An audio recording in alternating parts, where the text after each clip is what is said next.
System, the school has to show they put effort and invested money. Now, if it doesn't do the job, then certainly there's a place for properly planned, individualized support for children, which would be box 4. Selected things, short periods of time that are funded and supported and that are put in place when they're needed. And then there are also circumstances where a child, because of maybe behavior or maybe particular learning needs, where the child needs longer-term, individualized support to be successful and to have their needs met. And that would be done in box 5. But the school system, by this regimen, would not simply take a child with any kind of label and say you have to abandon your community school and go somewhere special and spend time only with other children like yourself, and all of your services have to be delivered there. Now, I'm talking about a vision for the future, and I know that you have more special provision in Ontario than we have in New Brunswick, okay? But let's not argue about that. The point we're making here, that I'm making as a Human Rights Commissioner, is that if you're going to say the system has to be committed to individuals, then you put a lot of effort into solving these individual needs through individual accommodation, where that child would go to school with brothers and sisters. Now, if that doesn't work for everybody and you have a provision to go beyond that, that's a choice to be made.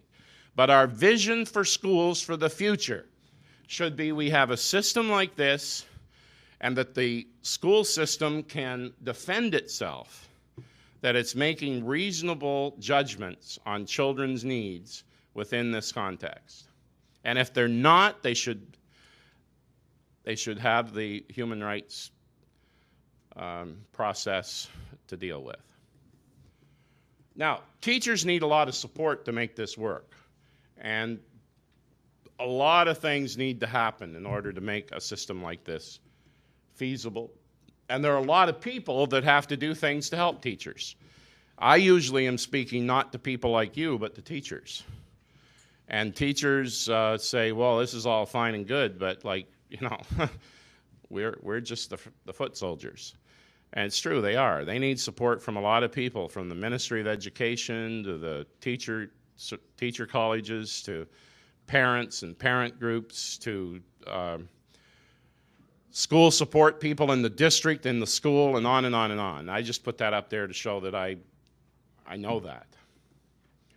So the CASHRA initiative that CASHRA's agreed to is that this fall, September 25th to 27th, we're going to have a national forum on the conjunction of defining a human rights framework, advancing inclusion of students with disabilities, and inclusion, not saying inclusion like the idea that every child is totally included for everything no matter what. That's not the context.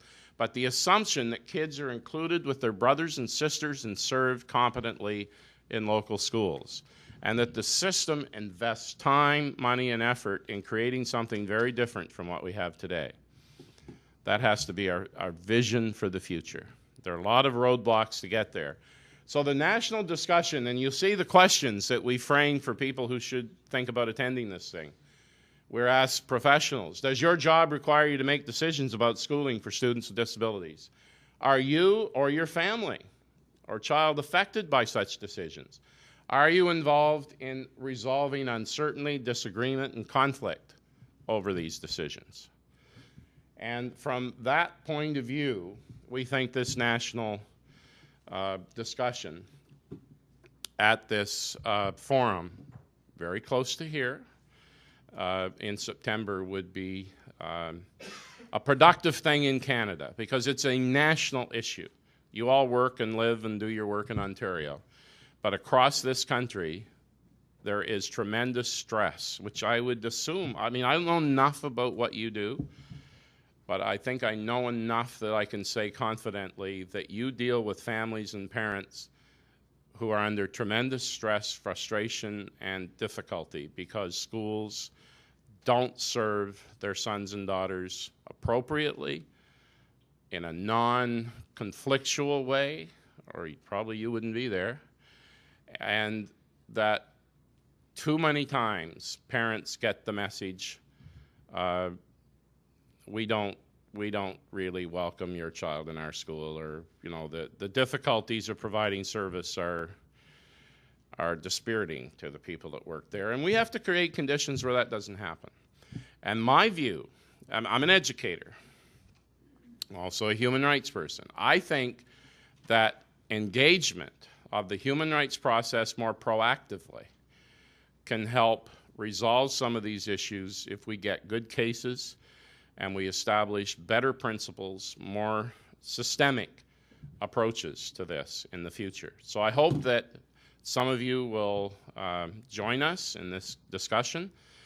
We have keynote speakers, a lot of different people. The interesting thing about this forum is when we started out to say who's interested, we went to the Canadian Teachers Federation, and they said, we're interested.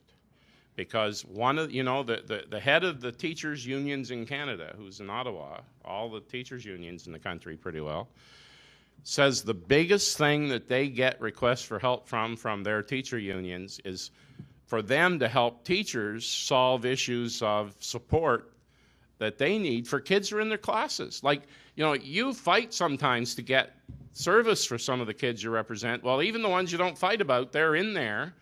And the teachers are fighting to get support so they can do a good job with the kids that are in their classes. And I was a member of a teacher union for many years, so I'm not, I'm pro-teacher. I don't think every teacher has the attitude that's needed, or every principal, and I used to be one of those too. But on the other hand, I think by and large, they're trying to do as good a job as they can in the context they're working in. So the Teachers Federation's interested. It's a big issue for them. I went to the Canadian Education Association, and that's the group that represents all the senior school district officials and the ministries of education officials and the teacher education people. And they said it's an issue. We need to deal with it.